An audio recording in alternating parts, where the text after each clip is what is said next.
You've sent us a bunch of articles on Ja'Lynn Polk, and it seems like everyone is fixated on his quiet start. But buried in these reports are hints that the Patriots have a bigger plan for him as we head into the final stretch of the season. The Patriots find themselves at 3-10, realistically out of playoff contention. This presents a unique opportunity for them. To tank for a better draft pick. Not necessarily. They've already released wide receiver KJ Osborne, and no other receiver on the team has surpassed 500 yards this season. This creates an opening for Polk to step in and showcase what he can do. It's a calculated risk. Yeah. Some might say giving Polk more snaps now is risky, as bad performances could hurt his confidence. How would you respond to that? The Patriots invested a second-round pick in Polk. They clearly see something in him. Remember, he was a standout performer at Washington, ranking 15th in the nation for receiving yards in 2023.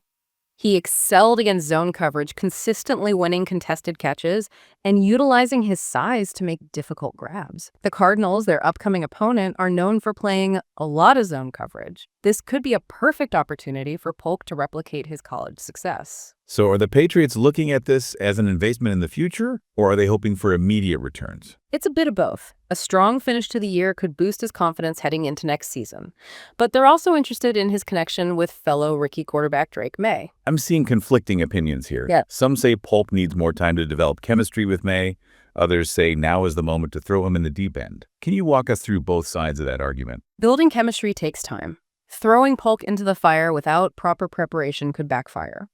But on the other hand, the experience he gains now, even if it's through some trial and error, will be invaluable for his development. Reports suggest that Maye and Polk have been putting in extra work behind the scenes to improve their timing and chemistry.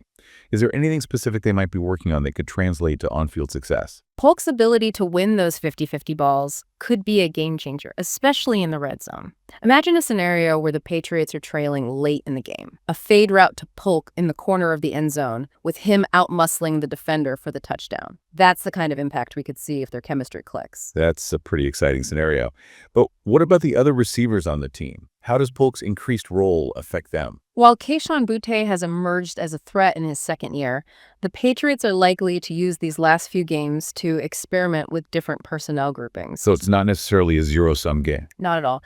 It's about finding the best combinations and seeing how these young players respond to increased responsibility. The Patriots are in an interesting position. They're out of playoff contention, but they have this great opportunity to build for the future. These final 4 games are an extended audition for him, a chance to make a statement and solidify his place in the team's plans. I'm eager to see if Polk can translate that college dominance to the pro level.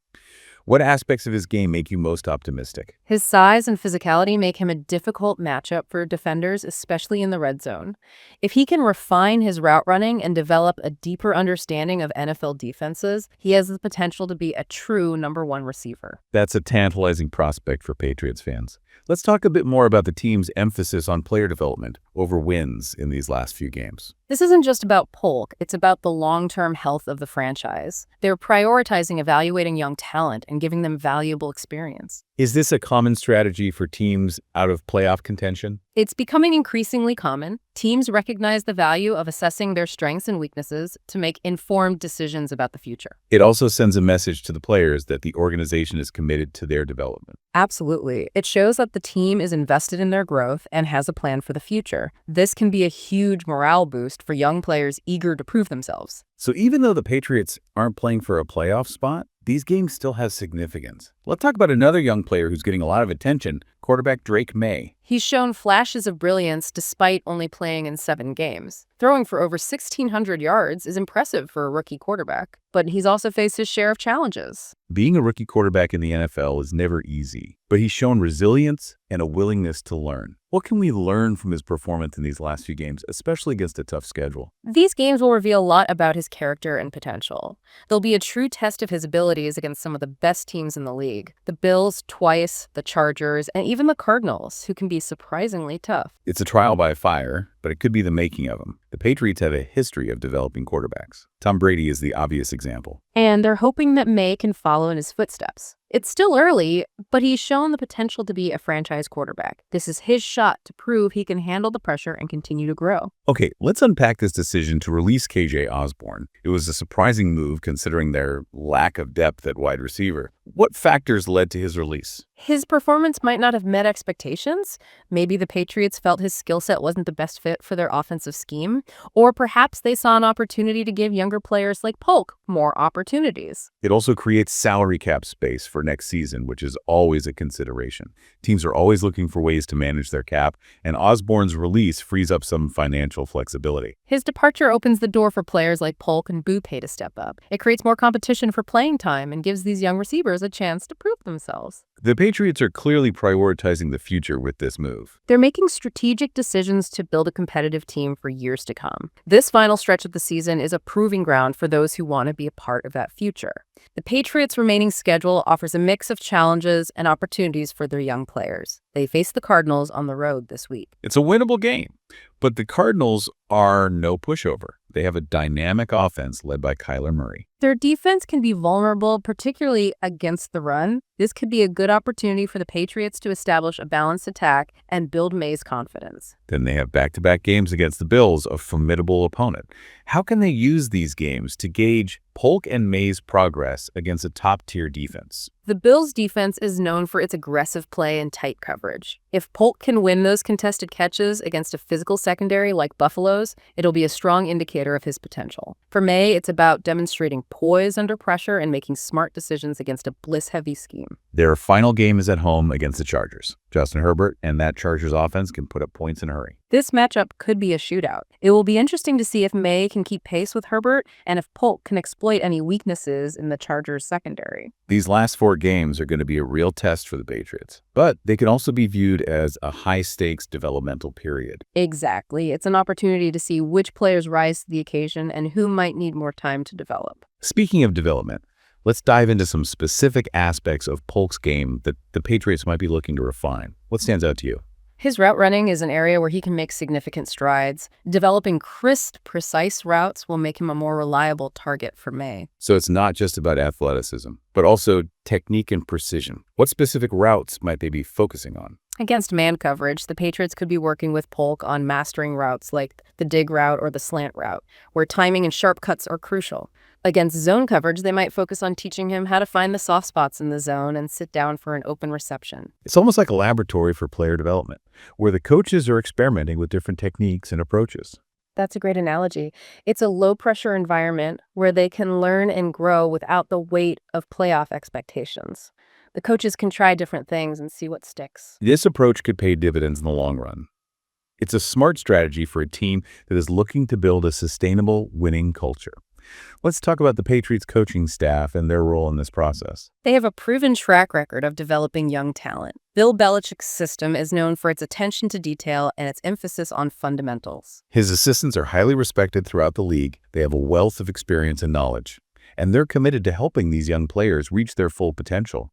Do you think Belichick's demanding style is conducive to developing young players, or can it be overwhelming? Belichick's system can be demanding, but it's also fair. He holds everyone accountable from the veterans to the rookies. If you can thrive in that environment, it can forge a strong work ethic and a deep understanding of the game. The Patriots create a culture of accountability and excellence, which fosters player development. Let's bring it back to Polk. What does he need to show in these last 4 games to solidify his role on the team and build momentum for next season? He needs to demonstrate his work ethic, his commitment to improving, and his ability to contribute to the team, even if it's not always reflected in flashy statistics. These games are essentially an extended job interview. He needs to make a positive impact and prove that he belongs in the NFL. These games could be pivotal for Polk's development. He needs to seize the moment and show the coaches that he's ready for a larger role in the future. Let's talk about the Patriots wide receiver group as a whole.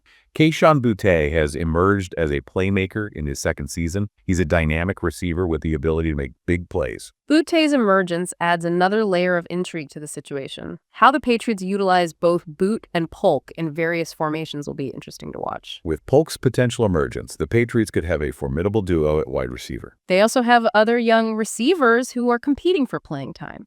It's a competitive group, which is a good thing for the team. Competition pushes players to improve, and it brings out the best in everyone. Let's shift gears and talk about the unsung heroes of the offensive line. They've done a good job of protecting Maye and opening up holes for the running backs. The offensive line has been a consistent strength for the Patriots, and their performance will be crucial for both Maye and Polk's development. A stable pocket gives Maye time to find his receivers, and a strong running game takes pressure off the passing game. They're the foundation of any successful offense. Their stability and consistency are essential. Do you think the strength of the offensive line will help mask some of Polk and Maye's growing pains? It could certainly help. A solid offensive line can provide a cushion for young players who are still adjusting to the speed and complexity of the NFL. But ultimately, Polk and Maye will need to prove they can make plays on their own. The Patriots have a solid running game this season, which helps them control the clock and keep their defense fresh. It also takes pressure off Maye. How does a strong running game impact Polk's development? A balanced offensive attack makes them difficult to defend. If defenses have to respect the run, it opens up opportunities in the passing game. This could create favorable matchups for Polk against single coverage. A strong running game is a key to their success, and it will continue to be an important part of their offensive strategy. Let's move on to the Patriots' defense, a consistent strength for the team. They've been one of the best defenses in the league for many years, and their performance will be crucial in these final games, especially against high-powered offenses like the Chargers and the Bills. They have a strong defensive line that can get after the quarterback, and their secondary is loaded with talented players. How does a strong defense benefit a developing receiver like Polk? A strong defense allows the offense to take more risks. If the defense can get stops and create turnovers, it gives the offense more possessions, which translates to more opportunities for Polk to make plays. They're well coached, and they play with a lot of intensity. The Patriots' defense is a major reason why they're competitive every year. Let's discuss their special teams, often overlooked but crucial in tight games. They've been consistently good on special teams for many years, which can often be a hidden advantage. They have a reliable kicker and punter, and their coverage units are always among the best in the league. How does special teams play a role in a young player's development, especially a receiver? Special teams can be a valuable learning experience for young players.